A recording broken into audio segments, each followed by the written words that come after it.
la table. Et en fait, on n'aimait pas du tout avoir les pics de la fourchette en l'air par superstition. Parce qu'on était un peuple croyant, catholique, et que les pics de la fourchette en l'air, ça vous fait penser à quoi, Léa? Les pics de l'enfer! Les pics de l'enfer! Et comment ça, à table, on va avoir le diable qui va nous menacer? C'était pas possible. Le repas est un moment de plaisir et d'échange. Pas de place au diable. Et de ce fait, les armoiries, ou les initiales, ont été gravées sur le dos de la fourchette et de la cuillère. Il y a toujours quelque chose qui m'interpelle, c'est qu'on sait qu'en France, il faut mettre la fourchette contre la table. Oui. Pourquoi la plupart des restaurants font l'inverse à l'anglaise? Il n'y a que les restaurants gastronomiques qui le font, les bistronomiques, mais la plupart même des bistrots mettent la fourchette le nez en l'air. Oui, c'est une très bonne question parce que, en fait, les restaurants ont leur propre signature, déjà en matière d'art de la table. Ils peuvent. Et puis, c'est souvent côté pratique, côté hygiénique également. Ils ont de moins en moins de nappes, parce que c'est un budget, tout ce qui est linge, laverie. Donc, pour la même raison que les Anglais, ils préfèrent poser leur couvert comme ça, parce que ça s'avère peut-être plus propre pour eux vis-à-vis de leur nappe ou de leur table en bois. Et cette habitude a été prise par beaucoup de restaurants. Et c'est depuis peu que les restaurants gastronomiques tournent les couverts, parce que à la française, on fait comme ça. Et ça revient à l'époque où, justement, nous, on mettait constamment toujours une nappe pour cacher une table de fortune que l'on dressait avec des tables et des tréteaux, même jusqu'à Louis XIV, parce que c'est Louis XV qui a instauré une vraie table de salle à manger dans une pièce dédiée au repas, la salle à manger, parce qu'avant, ça n'existait pas. Donc, on dressait la table avec des tables et tréteaux et on mettait une nappe pour cacher. Et donc, on préférait, c'était pas un problème de mettre les pics de la fourchette vers la table. Et en fait, on n'aimait pas du tout avoir les pics de la fourchette en l'air par superstition. Parce qu'on était un peuple croyant, catholique, et que les pics de la fourchette en l'air, ça vous fait penser à quoi, Léa? Les pics de l'enfer! Les pics de l'enfer! Et comment ça, à table, on va avoir le diable qui va nous menacer? C'était pas possible. Le repas est un moment de plaisir et d'échange. Pas de place au diable. J'ai cru que c'était pour les armoiries qu'on mettait... Et de ce fait, les armoiries, ou les initiales, ont été gravées sur le dos de la fourchette et de la cuillère. Donc là, on a balayé le protocole, les bonnes manières. Quant à la conversation, bon, on sait qu'il y a des sujets à éviter, mais comment on fait pour passer d'un sujet personnel à professionnel, justement, parce que c'est un petit peu l'objectif du repas professionnel? Oui, c'est à vous de mener le mouvement de la conversation. C'est conseillé de ne pas attaquer de front le sujet professionnel et que le repas est là pour faire connaissance, être en confiance. Donc, on aborde les sujets de petite small talk, comme on dit. Donc, les actualités de la vie, le trafic, vous n'avez pas de problème pour venir, et dans votre entreprise, comment ça se passe, voilà.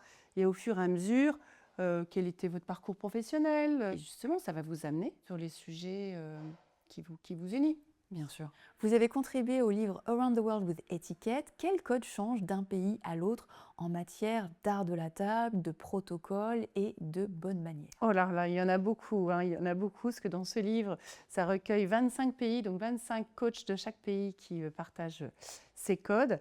Juste quelques-uns, sachez que dans tous les pays anglo-saxons, d'Angleterre aux États-Unis, ou Canada, ou Nouvelle-Zélande, etc., on ne met pas ses mains à table. C'est assez rare, en fait. On les met bien sur ses genoux. Et donc, si on mange comme cela son morceau de viande, etc., on pose et tout de suite, immédiatement, ils remettent les mains sur les genoux pour continuer à manger comme ça.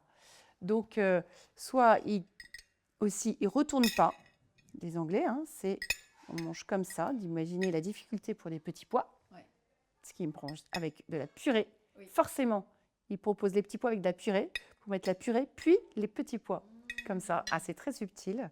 En Chine, avec les baguettes, il y a également des codes qui sont importants à connaître, parce que c'est tout ça, ça représente beaucoup de symboles pour eux. Au même titre que pour nous, les baguettes, il ne faut pas les pointer vers quelqu'un. Il ne faut non plus pas les planter sur le bol de riz. Ça, c'est vraiment signe de mort aussi. Et on ne va pas non plus les lécher délicieusement, ce qui n'est pas très, très bien élevé pour eux non plus. Que vous dire, en Inde, ça sera plutôt avec les doigts, donc plutôt la main droite.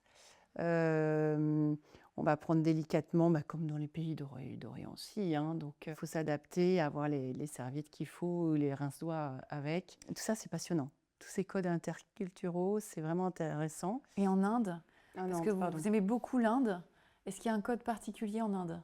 J'aime beaucoup l'Inde, comme vous le faites remarquer. Ce qui m'a surpris, c'est quand ils saluent leurs aînés, ils leur touchent les pieds.